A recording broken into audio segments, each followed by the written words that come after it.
I am not a scientist, a virologist, nor a doctor.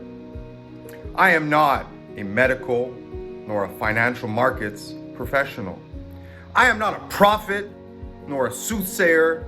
I am not even a man of God. But I do, like all of you, read the news. And yesterday I read an article, a study that was published in the UK that said that current disruptions to our lives may continue for up to another 18 months. I'm Rob Wiseman, and my nights have been entirely consumed with the dread of the next shoe that was going to fall off in the face of this epidemic. I'm constantly obsessed with trying to figure out the next domino that could potentially fall, because everything in our lives is interconnected these days. So what could 18 months of disruptions look like for our lives? Well, one day, of course, I'll assume that this hysteria will all be over. I won't be the one to tell you when that is, but eventually, we hope that some semblance of normalcy will come back to all of our lives. You see, I've noticed that as borders are tightening, and even though both Trudeau and Trump expressed a desire to keep trade flowing between the two countries, how long before that needs to be stopped as well in order to stifle the spread of this virus? And even once individual provinces, states, and countries allow the workforce back into offices, factories, and farms, I'm predicting that imported goods and services will be very difficult to come by in local markets.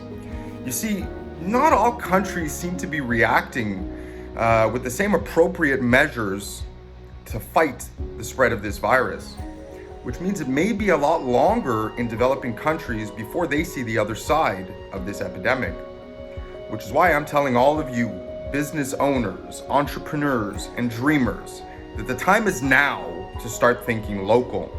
Not just because it's better for the environment, which of course it is, but because you may be forced to rethink how your business can operate over the next few months or even years.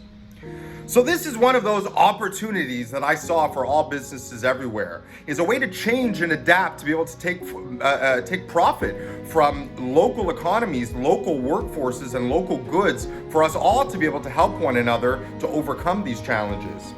So here are 3 questions that I feel that all business owners should be asking themselves right now.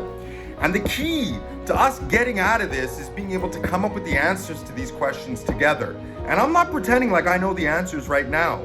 This is too new for all of us. And anybody who claims that they have the answers day one to a moving target like we're dealing with is out of their mind. But I am very concentrated on asking the right questions, and I hope that everybody in my network will help us as a community come together so that we could all beat this and come out successful on the other side. So the number one question that I feel that all of us should be asking ourselves is, how would the disruption in the global supply chain affect your business? And what are your current contingency plans if that were to be disrupted? Number 2, how would 18 months of social distancing affect your workforce? And are your teams set up to successfully work remote for an extended period of time? And if they are, how long before you start losing market share and or productivity by having those people work remote? And the third question that everybody needs to be asking themselves is, how can we all leverage a local workforce and a local supply to help support our community? Because even if we are hurting right now as a business, so are our friends and neighbors around us.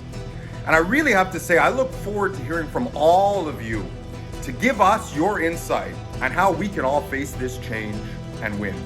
Thank you very much. I'm Rob Wiseman from SWA Consultants.